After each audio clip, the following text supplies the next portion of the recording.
दोस्तों, मैं हूं दिनेश किवरा। न्यूज़ टाइम में आपका बहुत बहुत स्वागत है। भारत से एक खबर।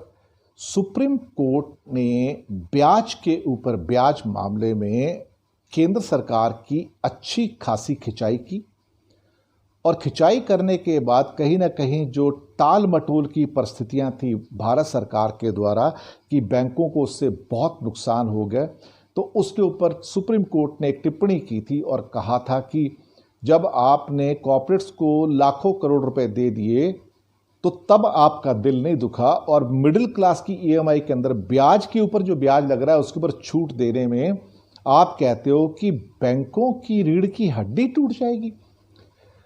यहां पर कहा जा रहा है कि 2 लाख करोड़ के आसपास ये ब्याज के ऊपर ब्याज होगा, या कहा जाए बेसिकली 1,32,000 करोड़ के आसपास एक फिगर आया है यहां पे, जबकि कॉर्पोरेट्स को पिछले साल ही 1,45,000 करोड़ का पैकेज दे दिया गया था।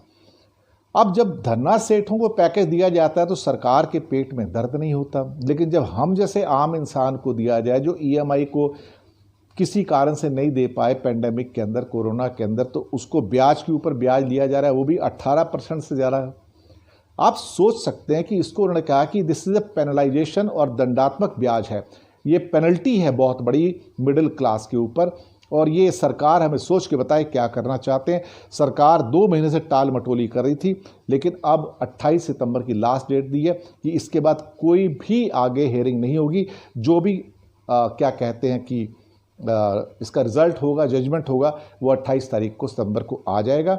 और कहीं ना कहीं इसकी वजह से बहुत सारे ऐसे लोग जो मकानों की किश्त, कारों की किश्त या किसी और चीज़ की किश्त नहीं दे पा रहे हैं, या किराए उनके बहुत बढ़ रहे हैं, रियल एस्टेट में, होटल्स में हैं, शॉपिंग मॉल के अंदर हैं, तो वो कर्जे में, बहुत भारी कर्जे में हैं, तो उनको कहीं ना कहीं देखा जाए तो इससे कुछ ना कुछ राहत मिलने की उम्मीद है। सरकार तो मिडिल क्लास को राहत देने वाली है नहीं, ना देगी, सरकार की मंशा भी नहीं है। मिडिल क्लास के लिए तो सरकार ऐसा है कि जैसे उसे मरने के लिए छोड़ दिया गया है। और बैंकों की तरफ से भी अपन हरीश साल्वे जो कि फेमस वकील है वो भी आए कि इससे बैंकों की स्थिति खराब हो जाएगी, लेकिन शायद इस बार अपना सुप्रीम कोर्ट भी मानने वाला लगता नहीं है। कहीं ना कहीं ऐसा लगता है कि सुप्रीम कोर्ट ने इस मामले को गंभीरता से लिया है, लेकिन अब देखना पड़ेगा कि 28 सितंबर को सुप्रीम कोर्ट अपनी हट छोड़ के कहीं फिर से सरकार के पक्ष में तो नहीं चला जाता, और अल्टीमेटली फिर खामियाजा हम जो मिडिल क्लास के लोग हैं उनको भुगतना पड़ेगा। हालात कुछ ऐसे ही बन रहे हैं कि सुप्रीम कोर्ट शुरुआत में बहुत सख्ती बरतता है, लेकिन बाद में वो सरकार के साथ चला जाता है। और पिछले हमने 2-3 सालों के अंदर खास तौर से देखा है कि सुप्रीम कोर्ट सरकार के खिलाफ नहीं गया है, यानी कि सुप्रीम कोर्ट भी आम इंसान के साथ नहीं आया है। ये बिल्कुल एक क्लियर बात है। वहाँ पे आम इंसान को फ़ायदे के लिए सुप्रीम कोर्ट ने कोई काम ऐसा नहीं किया है, जबकि सरकारों को सपोर्ट किया है।